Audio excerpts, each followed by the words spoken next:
Bonjour, je suis Tom Migaud de Tom Migaud Photographie.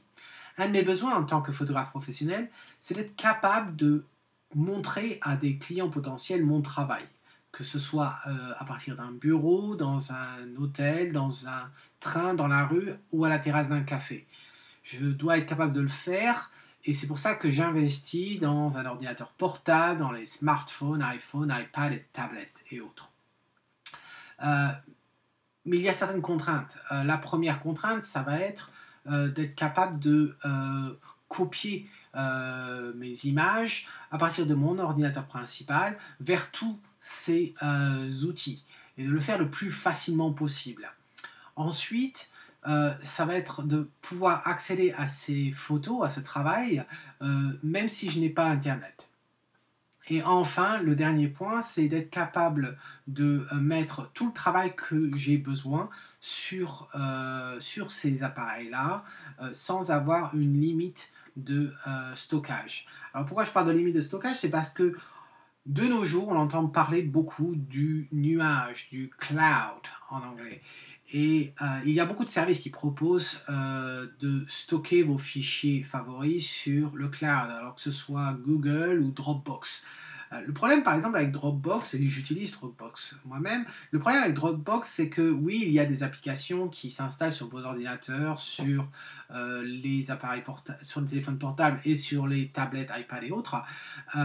Mais le problème, c'est au niveau du stockage. Il y a une limite au stockage, ou bien il faut que vous payiez pour avoir un peu plus de place. Moi j'ai le compte gratuit et donc j'ai une limite de 2 gigas parce que j'ai joué avec différentes adresses email. Enfin bref, pas très pratique, surtout quand vous utilisez les photos. 2 gigas ça monte, ça arrive très très vite, et puis c'est pas si simple que ça. Vous savez que je suis un utilisateur de Lightroom.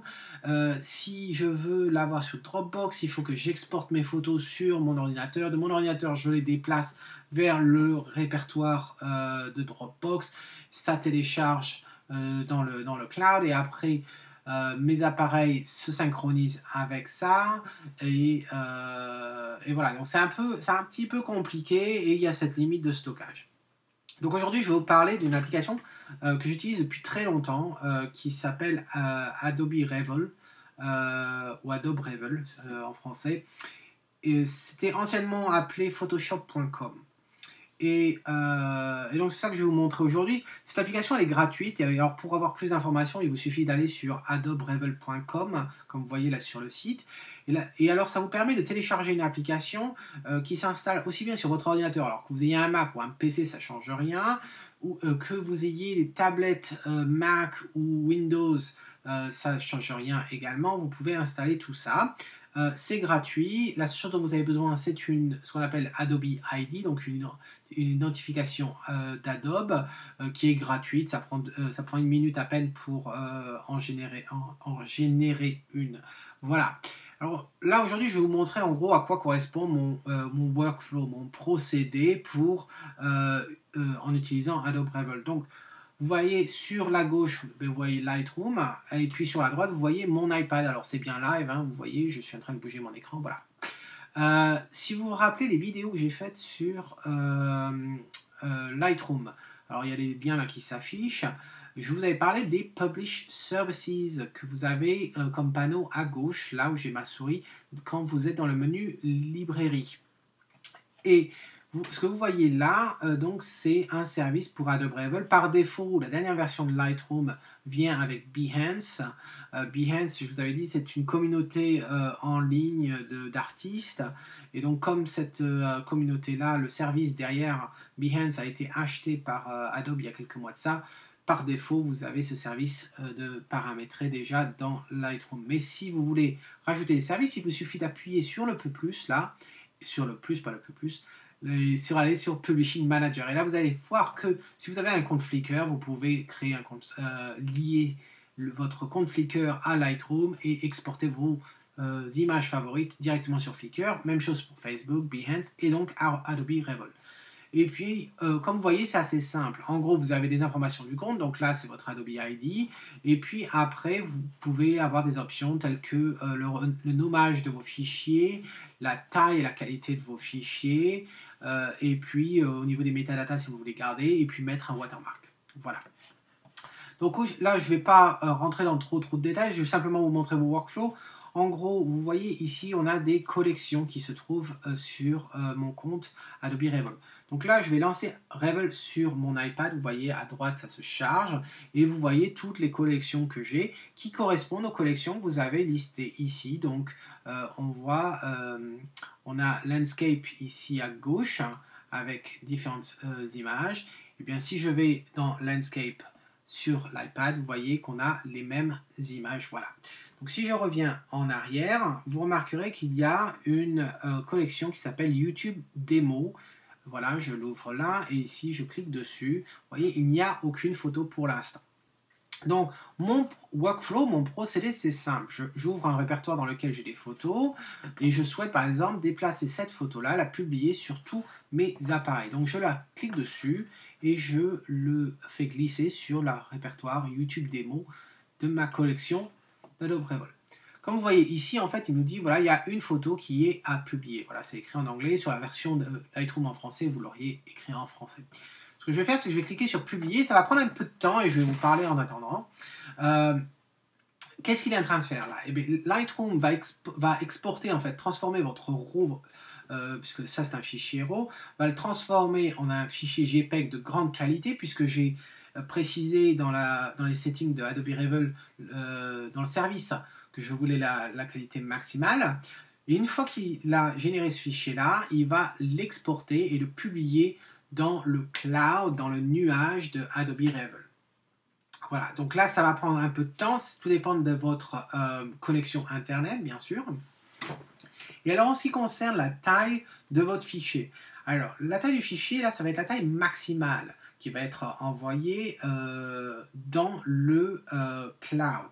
Par contre, en ce qui concerne tous les appareils, alors que vous ayez disons que vous ayez un iPad et un iPhone. Alors voilà mon iPhone, et puis donc voilà mon iPad, voilà, que vous voyez également sur l'écran.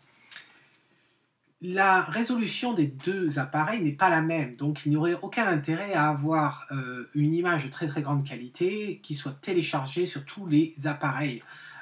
Donc ce qui se passe en fin de compte, c'est que quand mon iPad va se synchroniser avec le cloud, le nuage, en fait une version de l'image JPEG va être téléchargée qui va être plus petite et qui va correspondre à la résolution de mon iPad. Idem pour l'iPhone, c'est pour ça que la photo de l'iPhone va être plus petite que la photo sur l'iPad. Et donc c'est pratique, ça vous évite de gaspiller de l'espace. Voilà. Une chose à savoir, c'est que Adobe Revel n'est pas limité aux fichiers photo, et vous pouvez également mettre de la vidéo, donc voilà, c'est pratique. Et en ce qui concerne l'espace disque, alors contrairement à Dropbox, il n'y a pas d'espace limité. La seule limite qu'il y a, c'est le nombre de téléchargements, d'upload, de fichiers que vous pouvez télécharger par mois, avec l'exception du premier mois. Donc quand vous vous inscrivez, le premier mois, vous n'avez aucune limite. Donc si vous avez énormément de fichiers à télécharger, profitez-en, publiez un maximum durant votre premier mois, et après chaque mois, vous aurez une limite de 50 fichiers par mois à être envoyés. Je vous avouerai que moi, la limite de 50 fichiers par mois me convient totalement. Si elle ne vous convient pas, vous avez la possibilité d'acheter une extension. Alors tiens, voilà, on voit que là sur la gauche, vous voyez en haut, la tâche a été complétée. Donc le téléchargement s'est effectué. Là, on ne le voit pas, mais en fait, tous les appareils vont se mettre à jour les uns avec les autres. Et on va voir apparaître... Là, on le voit apparaître sur l'iPad en live, la photo qui a été publiée. Si je clique dessus, donc vous voyez l'image en grand. Alors, à quoi ça ressemble Adobe Revel? Eh bien, vous voyez, une fois que vous avez votre image, vous pouvez faire plusieurs choses. Vous pouvez ajouter du texte à votre image. Voilà, alors là, tape n'importe quoi, voilà, done, donc j'ai mis un texte. Vous pouvez également l'éditer. Alors vous voyez, il y a quelques petits paramètres que vous pouvez faire, un peu similaires à l'application Photoshop Express que vous trouvez sur différentes. Voilà, je vais cliquer là-dessus, ça change automatiquement le rendu. Donc Photoshop Express que vous trouvez sur les appareils que vous pouvez télécharger à partir des App Store, Google Store, etc. Donc là, je vais annuler l'édition. Vous pouvez aussi supprimer la photo, donc avec le fameux bouton en bas. Là, il n'y a qu'une photo dans ce catalogue, mais si on va dans une collection où j'ai plusieurs photos, vous remarquerez qu'on a la possibilité de faire un slideshow. Alors là, je vais passer en paysage, donc vous voyez là, l'iPad est maintenant en paysage, et c'est ça qui est bien avec Adobe Reveal, c'est que non seulement vous pouvez donc facilement accéder à vos fichiers, mais vous voyez que la présentation est quand même très sympa, ça fait très professionnel, une très belle galerie, et la qualité est vraiment super sur les photos. Vraiment, il n'y a rien à redire à ce niveau-là. Une chose à savoir, c'est que votre fichier photo, il suffit que vous l'ayez ouvert en grand, tel que vous le voyez là, pour que l'image entière soit mise dans le cache et stockée sur votre appareil. Donc, si vous vous trouvez dans un endroit où vous n'avez pas une connexion Internet, eh bien, vous pouvez toujours avoir accès à vos images. Donc c'est vraiment fabuleux. Bien sûr, vous avez, comme je vous ai dit tout à l'heure, il y avait une application pour le Mac. Donc là, si je lance l'application, donc elle va se charger. Et puis, on devrait voir apparaître les mêmes librairies que... voilà, je vais cliquer, c'est bien ça. Et, hop, il faut juste que je m'authentifie, alors vite fait, voilà, là, et vous voyez donc le YouTube démo qui est là, et puis la fameuse photo qui apparaît et qui est en train de se charger petit à petit, voilà, elle devient de plus en plus nette, et vous remarquez le fameux texte qu'on avait écrit tout à l'heure.